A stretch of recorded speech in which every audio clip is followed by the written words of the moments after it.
le froid, le sec et l'humide, et 4 humeurs, le sang, la lymphe ou phlegme, la bile jaune et la bile noire ou l'atrabile. L'homme est malade lorsqu'une de ces humeurs est trop abondante ou se trouve altérée. Sous l'action des forces curatives de la nature, une crise peut se produire et cette humeur est expulsée avec les émonctoires, sueur, urine, sang, bile, sel, etc. Le rôle du médecin est d'aider la nature en utilisant des gestes ou des médicaments agissant dans le même sens. Similia, similibus, curantur, soit au moyen des évacuants saignés, purgatifs, clistères, vomitifs et diurétiques, soit au moyen de révulsifs, ventouses et pointes de feu. Face à une médecine où règne mysticisme et superstition, il recommande l'observation systématique des faits avant d'énoncer les hypothèses. Hippocrate met en avant l'intérêt capital de l'interrogatoire et de l'examen du malade.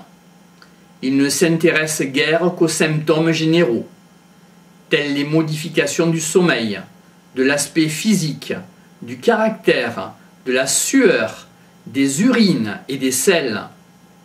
Il utilise une pharmacopée mêlant matière minérale, végétale et animale. Il est le premier à prendre en considération l'influence de facteurs tels que le climat, l'état de l'atmosphère, la température, l'influence des saisons, des pluies, des vents et des orages, l'âge du malade ou le régime alimentaire sur la santé. Il pratique également la chirurgie grâce à de nombreux instruments et objets de pansement. Il pratique l'extension et la contre-extension des fractures et des luxations. Il arrête les hémorragies en faisant des compressions avec des éponges et recouvre les plaies de compresses imbibées de vin chaud. Il pratique des interventions pour évacuer les calculs rénaux, extirper les hémorroïdes et même des trépanations. Les cancers, hernies étranglées et calculs de la vessie sont considérés comme inopérables. En obstétrique, il s'est transformé avec présentation vicieuse en présentation du sommet et dans le cas désespéré, pratique l'embryotomie. Avant Hippocrate, il existait des écoles médicales, les unes en pleine activité, les autres déjà tombées en décadence. Hippocrate a personnellement combattu l'une de ces écoles, celle de Cnide.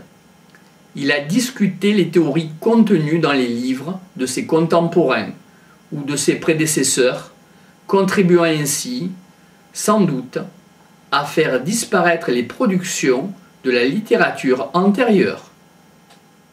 Grand 5. Hippocrate, le père de la déontologie.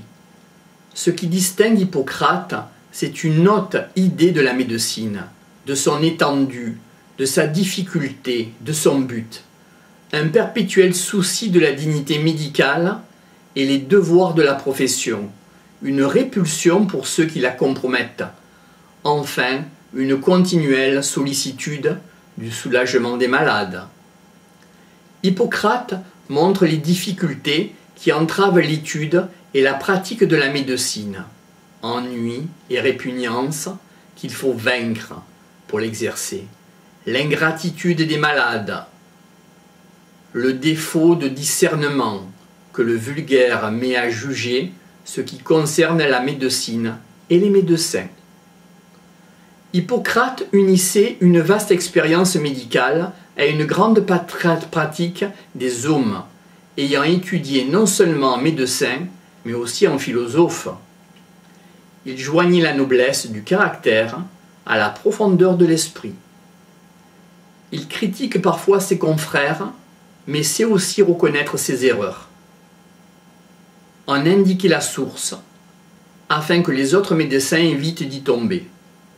Dans l'un de ses traités, il s'élève avec force contre les médecins qui se contredisent mutuellement dans leurs prescriptions et qui, de cette manière, discréditent tellement leur profession aux yeux du vulgaire qu'on se persuade qu'il n'y a réellement point de médecine ou qu'on la compare à l'art de la divination.